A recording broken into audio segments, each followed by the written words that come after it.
Fala, galera do Hamilton, hoje eu tô aqui com o Carlos Vagasso, grande amigo meu de infância, um dos grandes experts em concorrência e regulação, professor da FGV. E aí, Carlos, como é que você tá, cara? Cara, tô bem. Quem diria que, né, quase 30 anos depois a gente estaria aqui batendo papo em programa.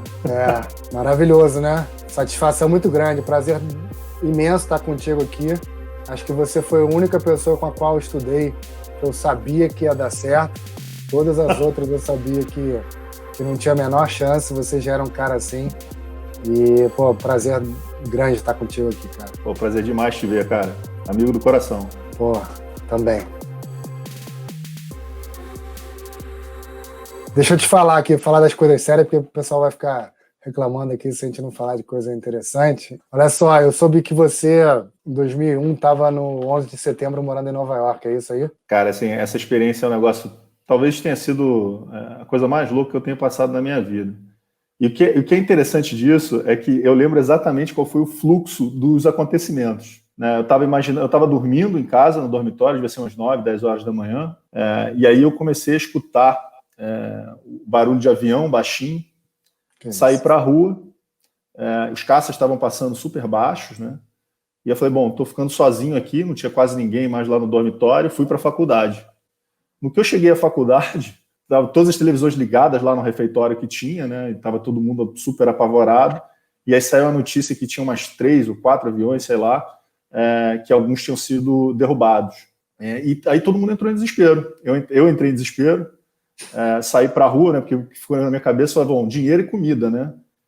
E eu me lembro, as filas dos ATMs lá eram, nossa, enormes. E aí quando eu cheguei nos supermercados, já estava quase tudo sem nada. Foi uma experiência meio que assim, apavorante, assim, porque ninguém sabia o que estava acontecendo.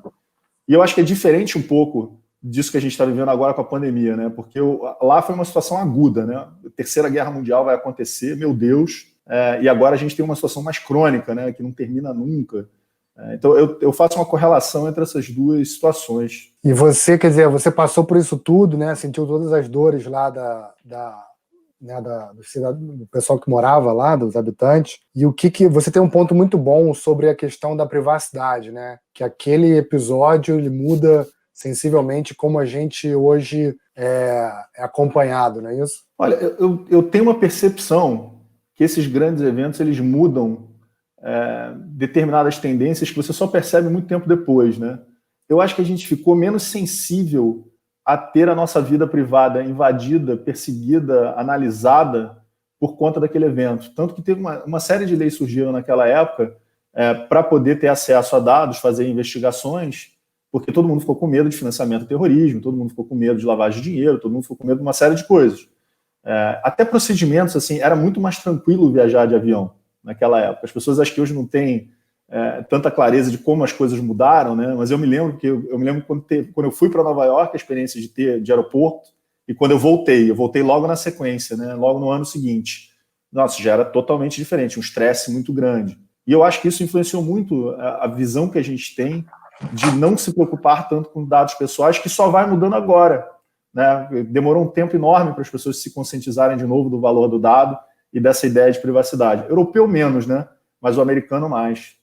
E a gente mais, que nem o americano. A gente segue essa lógica de não proteger tanto a privacidade. Agora, desse ponto de vista social, né, da gente começar a se acostumar ou saber que você vai ser escaneado e vai ser devassado, né, e tá ok com isso, esse é um lado mais, né, das pessoas comuns, né? Você, enquanto advogado e um cara, né, muito especializado nesse tipo de assunto, o que começou a acontecer com a legislação a partir daí? Você teve uma série de mudanças, né, para permitir o acesso às informações, né, primeiro para fins governamentais e depois eu acho que até as empresas se tocaram disso, né? Várias empresas construíram um modelo de dados, a gente vê Google, vê Amazon, vê todas essas, porque elas entenderam que isso tinha valor, né? Naquele momento era um valor para inteligência, para você conseguir fazer medidas contra terrorismo, né, e contra medidas que pudessem ser qualquer tipo de ameaça, e as empresas começaram a entender que isso tinha um valor comercial, que você podia montar modelos de negócio a partir disso e que as pessoas não se importavam tanto assim de entregar os dados. Tanto que é uma construção coletiva agora, né? Lei de proteção de dados no Brasil entrou em vigor esse ano, né? Depois de muita discussão, mas entrou em vigor esse ano. Pela primeira vez a gente tem uma agência de proteção de dados. Agora, e aí, quer dizer, Você acha que houve uma espécie de uma aceitação do luto lá de 2011, né, de ter digerido aquilo tudo e voltar a pensar novamente nessa questão da privacidade e do próprio respeito ao indivíduo e as questões dele? Você acha que pode ter é razoável pensar numa coisa desse tipo? Eu acho que tem uma coisa de movimento pendular, né? A gente, naquele determinado momento, a gente abriu completamente mão de preocupação, né, em relação aos nossos dados. Isso demorou muito tempo para o pêndulo voltar. Ele tem voltado mais recentemente. Voltou primeiro na Europa, né? Se você vai para lá e você começa a fazer o acesso a qualquer tipo de, enfim, site, né, via seu celular, as regras, né, de proteção de dados europeias são muito restritas. Você tem uma série de autorizações para viabilizar o acesso ao dado por conta das empresas. Isso está chegando agora no Brasil, né? Está começando a virar algo relevante no Brasil. E eu acho que tem sim uma certa origem lá no 11 de setembro. Né? Primeiro a gente se despreocupar e o tempo que levou para a gente voltar a se preocupar e entender que dado é uma coisa relevante. Você acha, Carlos, que no Brasil aqui, qual pode ser o resultado disso do ponto de vista das empresas? Você acha que as empresas estão preparadas, elas tiveram tempo para se adequar a isso, ou vai ter muita gente ainda sendo penalizada? Qual é o cenário aí, cara? Então, eu estou vendo hoje, eu recebi hoje um e-mail lá da FGV, né, a faculdade que eu dou aula. Agora a gente tem um Data Protection Officer, né? As empresas estão correndo atrás. Elas estão tentando montar a sua infraestrutura de proteção de dados, porque antes ninguém tinha isso na cabeça. Eu acho que vai ter um certo grupo de empresas que vai demorar um tempo para poder começar a ter essa infraestrutura de governança, de proteção de dados, mas é uma tendência meio que irreversível. Isso vai fazer parte da nossa vida. Agora, você acha que isso também faz com que o usuário comum, né, o indivíduo, vamos dizer assim, ele tenha mais consciência do que é o direito dele, até onde a empresa pode ir?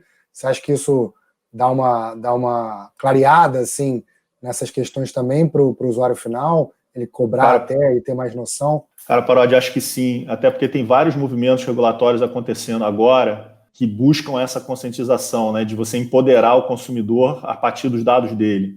Então, agora, o sistema financeiro, por exemplo, no Brasil está mudando completamente, está virando uma coisa totalmente diferente. E parte disso tem a ver com o empoderamento dos dados. Tem um movimento que chama-se Open Banking, né, que é uma ideia de você poder compartilhar os seus dados bancários, né, todo o seu histórico bancário, com outros provedores de serviços financeiros para você poder receber propostas. Então, o Banco Central, por exemplo, entendeu que hoje em dia a grande fonte, né, de poder dos bancos está na informação que ele tem, todo o seu histórico de informação que ele tem dentro do domicílio dele, né, que é a instituição financeira onde você tem conta, e ele vai começar a compartilhar isso mediante o consentimento do consumidor. Acho que não tem uma forma tão violenta de você virar para o consumidor e falar, olha, teu dado tem valor, você vai conseguir uma proposta mais interessante, você vai conseguir ter ofertas mais baratas para crédito, para serviços financeiros de uma maneira geral. Então, acho que sim, né? Acho que sim. Esse movimento está acontecendo agora. Vem cá, Nova York, você fez estágio lá na prefeitura, não foi? Alguma coisa assim? Fez, não fez? Você eu trabalhei eu tive um estágio voluntário na Federal Trade Commission, que foi o órgão de defesa da concorrência, é um dos órgãos de defesa da concorrência lá dos Estados Unidos. E eu tenho uma história curiosa, né? Porque eu tenho o maior orgulho de ter sido estagiário lá, trainee lá, mas a verdade é que eu fui reprovado. E não me aceitaram. Como eu não lidei bem com o fato de não ter sido aceito, eu liguei para lá e perguntei se mesmo assim não teria uma oportunidade e tal. E no dia, eles estavam escolhendo por faixa, né? Então era um latino-americano que eles escolheram um mexicano. E aí o mexicano não quis ir. Como o mexicano não quis ir, eles abriram oportunidade para mim. E eu acabei sendo, salvo engano, o primeiro brasileiro a trabalhar na Federal Trade Commission. Incrível. Isso me ajudou muito na carreira, muito, assim, pra caramba. Imagina. Mas, assim, eu fui segunda opção. Mas você foi drivado para trabalhar lá, é isso? Então, eu fui para estudar concorrência lá, né? E pintou essa oportunidade. Meu professor de concorrência lá nos Estados Unidos falou que tinha essa vaga lá. E eu me candidatei. Eu fiz entrevista, né? Apresentei os documentos lá e bombei. E aí eu tive a sorte do sujeito lá do mexicano achar que o estágio não era interessante e eu acabei ficando com a vaga. Fantástico, fantástico. Vem cá, e você fica quanto tempo lá? Porque eu sei que depois você ingressa aí no serviço público, né, e passa um tempão em Brasília. Quanto tempo você ficou em Nova York e depois quando é que você vem para o Brasil e fica em Brasília? Eu fiquei um ano em Nova York, né? Foi um ano bem, como eu te disse, né, traumático, né? Então, não consegui emprego, né? Na sequência lá estava muito difícil. O Brasil também não era um dos países mais interessantes na época, né? Então não tinha tanto negócio entre o Brasil e os Estados Unidos naquele ano específico. Enfim, os Estados Unidos estavam em crise, o Brasil entrou em crise, estava um momento ruim. Eu voltei para o Brasil, o Rio de Janeiro estava num momento ruim também, você deve lembrar, né? Início dos anos 2000, lembra bastante isso que a gente está vivendo agora, inclusive. E aí eu mando, eu vejo um programa de estágio do CAD, e eu me candidato para esse programa de estágio do CAD, e eu boto o FTC lá, né? Então, como eu era a única pessoa que tinha trabalhado no Brasil, né, no FTC naquela época, eles me chamam para ir trabalhar no CAD, e eu vou para Brasília no início do governo Lula, em 2003. Isso deve ter sido janeiro de 2003. Então, realmente foi uma série de coincidências, né? E aí eu passo lá 2 meses em Brasília, trabalhando no CAD, e aí mais uma curiosidade, essas questões da vida mesmo, né? O grande caso da época era o Variguitan, você devia lembrar, né? Lá atrás, né, que as empresas estavam quebrando também por conta do 11 de setembro, e eu tinha acabado de estudar setor aéreo nos Estados Unidos. Então todos os conselheiros ficaram super animados, né, porque eu estava lá e tal, não sei o quê, e abriu uma vaga no Ministério da Economia, que na época era o Ministério da Fazenda. Então eles me indicam para o Ministério da Fazenda, e eu entro no Ministério da Fazenda logo depois desse estágio do CAD. Foi uma circunstância, uma coincidência atrás da outra, né? Foi realmente um ciclo de acontecimentos que, se eu quisesse de novo repetir isso, acho que seria impossível. E aí quer dizer, você vai para ficar 2 meses, depois você começa exatamente quando ali? Você fazendo o quê? Essa história é ótima, porque eu fui para ficar 2 meses e eu acabei ficando 11, 12 anos, né? Eu entro para ser o chefe de investigações de cartel do Ministério da Economia. Eu era coordenador geral, que era a época, né, da Secretaria de Acompanhamento Econômico. E a gente estava começando os casos de investigação no Brasil. E que é engraçado, todo mundo fala de delação premiada, né, que tem delação premiada para um lado, para o outro. A gente foi o primeiro time a fazer, né, delações premiadas, né, o pessoal que trabalhava com defesa da concorrência naquela época. E todo mundo dizia que isso não ia pegar no Brasil porque a gente não tinha uma cultura de delação. O que era verdade à época, né? Tanto que demorou muito para poder fazer, mas eu estava lá quando fizeram o primeiro acordo de leniência, 2003, para você ter uma noção, 17 anos atrás. Caramba. E o que você consegue dizer, Carlos, que mudou de lá para cá? Porque eu sei que você ficou lá um tempão até se tornar superintendente do CAD, né, que era a posição mais alta lá no órgão. Lembro até que você foi sabatinado, né? Teve muita pressão assim para um cara da tua idade naquele momento tá ocupando isso aí. Como é que foi esse processo? Que você pode contar disso aí? Cara, tem histórias ótimas, né? Eu me lembro que eu fui indicado para conselheiro, eu tinha 31 anos, cara de novinho, né? Então a gente deixava a barba crescer, foi assim que eu comecei a usar barba, inclusive, para parecer um pouco mais velho e poder ir para a sabatina. Eu passei por 3 sabatinas lá, e são eventos assim super tensos, né? Você não sabe o que vai acontecer, o que vão te perguntar. Acho que não tem uma forma de se preparar para aquilo. A gente ia lá e podia vir qualquer tipo de pergunta, como vieram, né? Perguntas das mais diferentes, porque qualquer um pode perguntar, né? Qualquer senador que está ali pode mandar pergunta, e também as pessoas de fora mandam perguntas para os senadores. Então é sempre um momento de estresse absoluto. Mas, sim, eu acho que o processo em si ele é muito interessante, porque você entende como é que funciona a política. E o que é engraçado, eu falo isso para as pessoas, né? A gente que mora hoje no Rio de Janeiro e fica entre Rio e São Paulo, a distância de Brasília faz com que a gente tenha uma impressão negativa de uma maneira geral. Eu fui muito feliz em Brasília.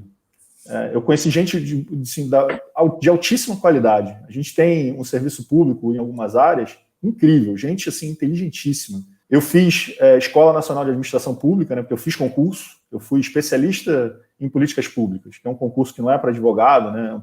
Qualquer área, e a ideia é de você melhorar a gestão do serviço público. Então os caras me ensinaram tudo, assim, gestão de processos, gestão de projetos, economia, direito, administração pública.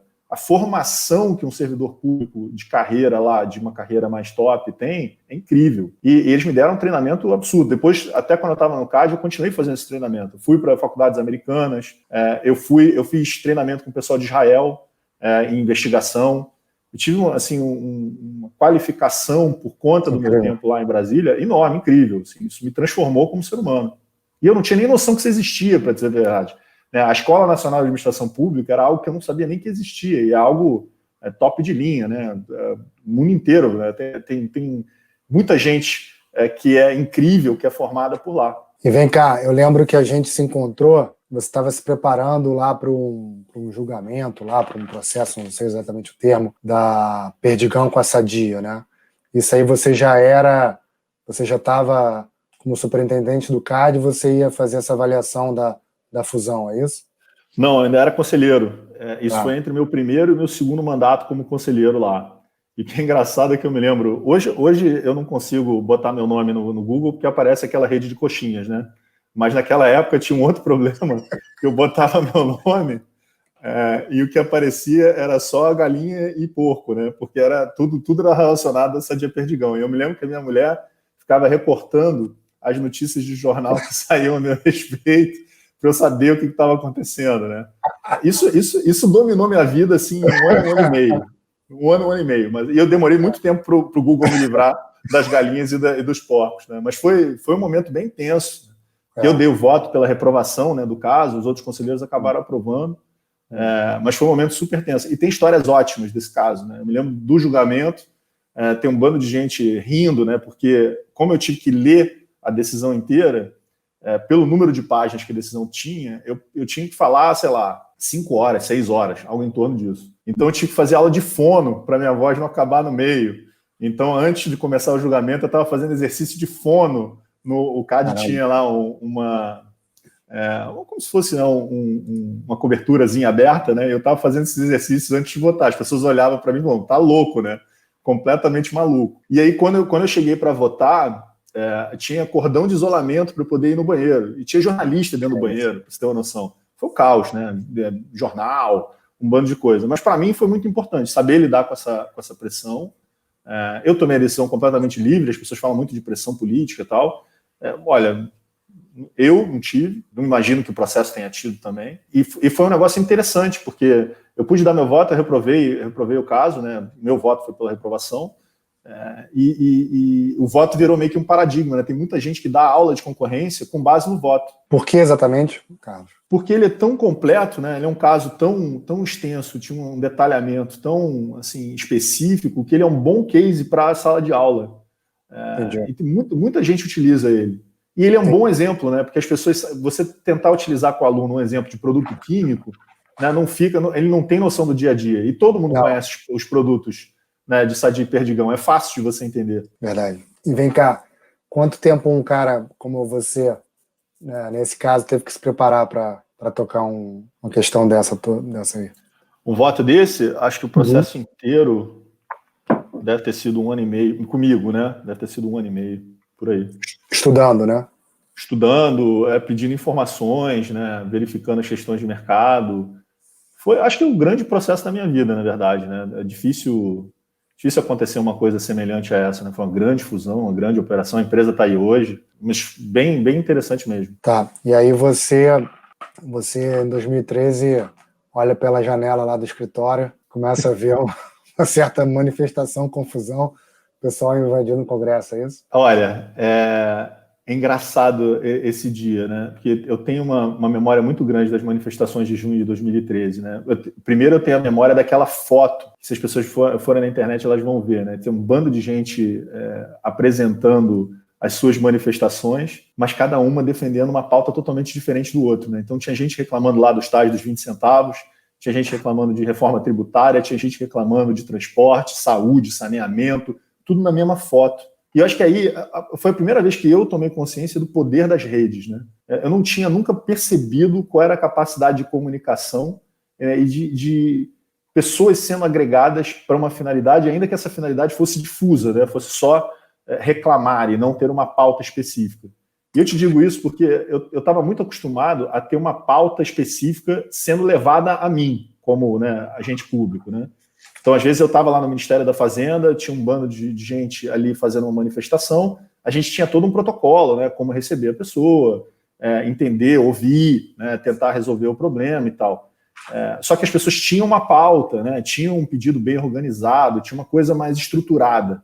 Essa pauta foi completamente difusa, ninguém sabia direito o que as pessoas queriam de fato, né, não teve um porta-voz claro.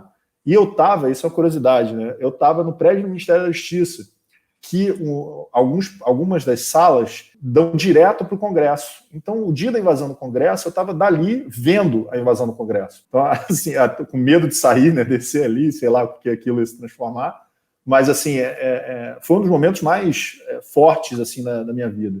E eu, por acaso, eu estava nos Estados Unidos numa viagem de treinamento também na sequência, todo mundo falando sobre isso, né? Todo mundo falando, meu Deus, o que está causando isso? Por quê? E o que chamava a atenção das pessoas era o fato de ser uma manifestação difusa, de ninguém ter uma clareza sobre o pedido. Estava se manifestando contra o quê? Era uma insatisfação geral. E eu acho que esse sentimento, em certa medida, a gente carrega até hoje. Olha só, só para fazer uma parte, um adendo, né, colocar uma informação para as pessoas que estão assistindo, a gente se conhece há realmente muito tempo, e quando a internet começou a aparecer aqui no Brasil, você, né, foi um dos caras que começou ali a mexer e tal.